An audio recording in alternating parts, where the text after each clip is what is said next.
Hi everyone, it's Amy Ehlers, the Wake Up Call Coach. And Christina Arylo, your queen of self-love. And welcome to week 2 of the Inner Mean Girl 40-Day Cleanse. And wait, we have a special guest. Buddha has come to join us, the man of compassion. Doesn't he look happy? He doesn't compare himself to anybody. That's right.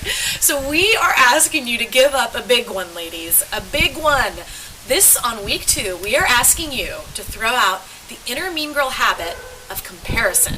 Out the window, Ooh. Out the door. It's a big one. I mean, I'm just like, I gave up comparison 3 times in 1 year. But don't worry, we're experts at giving up comparison, so we're here to help you. It's true. Well, we really see this being one of the most prevalent versions of the inner mean girl. We like to call her the comparison queen, and she loves to compare you to other people to make you feel small and inadequate. She's great at comparing your worst to everyone else's best. Isn't that kind of her? She's evil. Oh, she's so evil. Well, and she also shows up in some really stealthy ways as well. Oh, super sneaky. Yeah, so sneaky. Here's the thing about comparison. I bet a lot of you out there, and I know we certainly have had we call her the inferiority complex comparison queen. Right.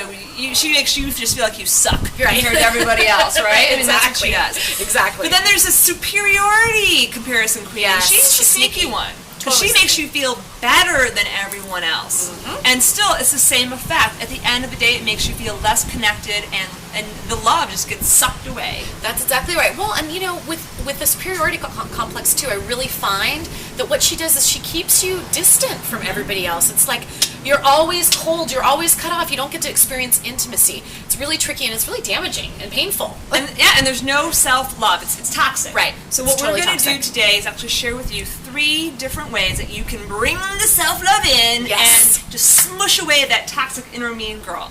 So here are the 3 ways, and then we're going to share with you actually personal stories, right, that we've actually done ourselves. So number 1, when that comparison comes up, instead of comparing yourself, use it to inspire yourself. So that's number 1.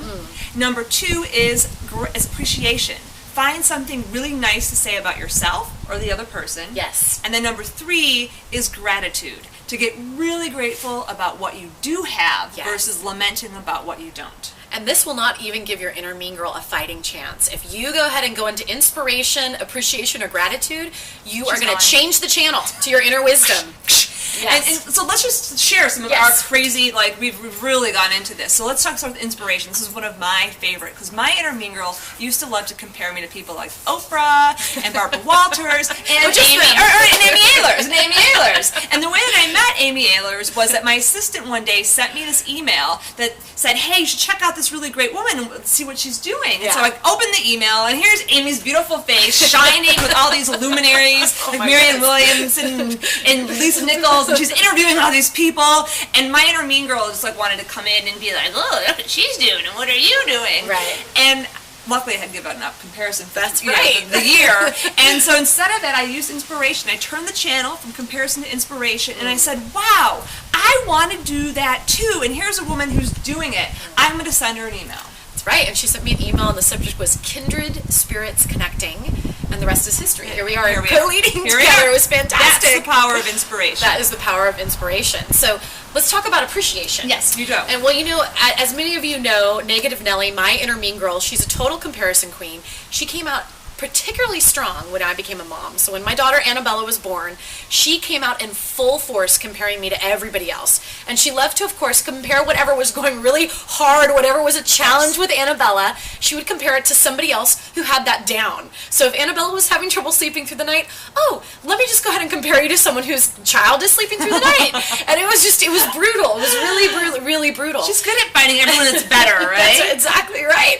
And so what I did is I turned on the appreciation, and I looked at my daughter and I said, you know what? Here's what I appreciate about you. Here's what's going well. I appreciated my husband and the fact that he was changing every other diaper, if not more diapers than me, actually, truly. I really started practicing appreciation for what was going well. And of course, whatever you focus on grows. So my appreciation grew, and I was able to really tune her out and tune into my inner wisdom. And I bet you also started appreciating the other moms, right? Absolutely, and appreciating the big picture of their life. Because it was like, for me, my friend Samantha Bennett, brilliant Samantha Bennett, she likes to say it's like you're looking at the baseboards and comparing your baseboards to somebody else's ballroom. And so all of a sudden I was able to go, well, where's my ballroom? Oh, I have this beautiful ballroom. And then I was able to really appreciate their ballroom and my ballroom.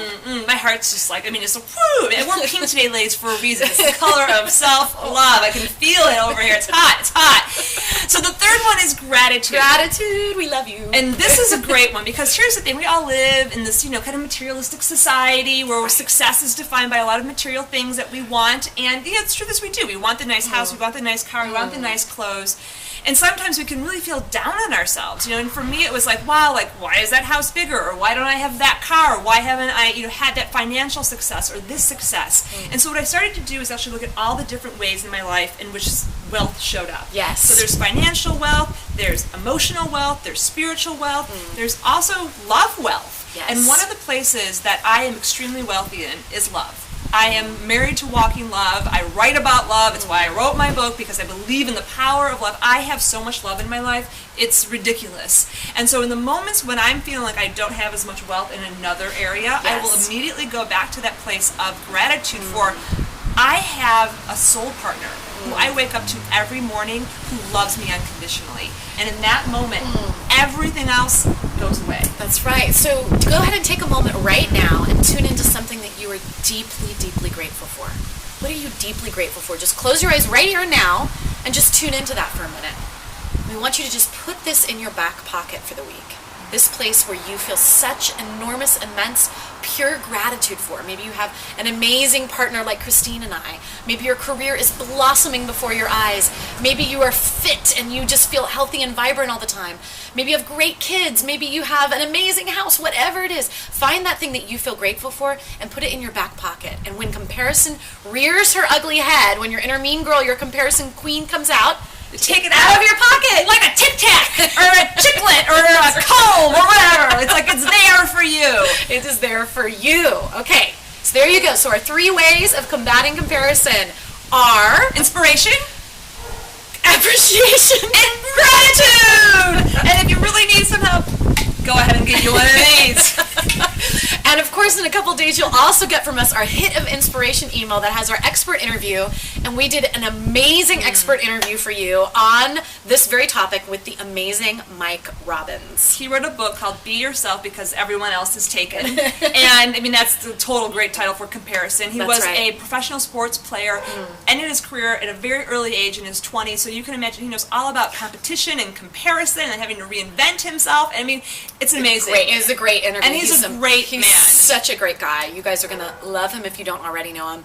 So inspiring. Yes. So you will feel so inspired. Stay tuned. Stay tuned for that. It's Amy and Christine signing off and for Buddha. week 2. And Buddha. Wishing you much love. Much love. And no comparison. Bye-bye. Bye-bye.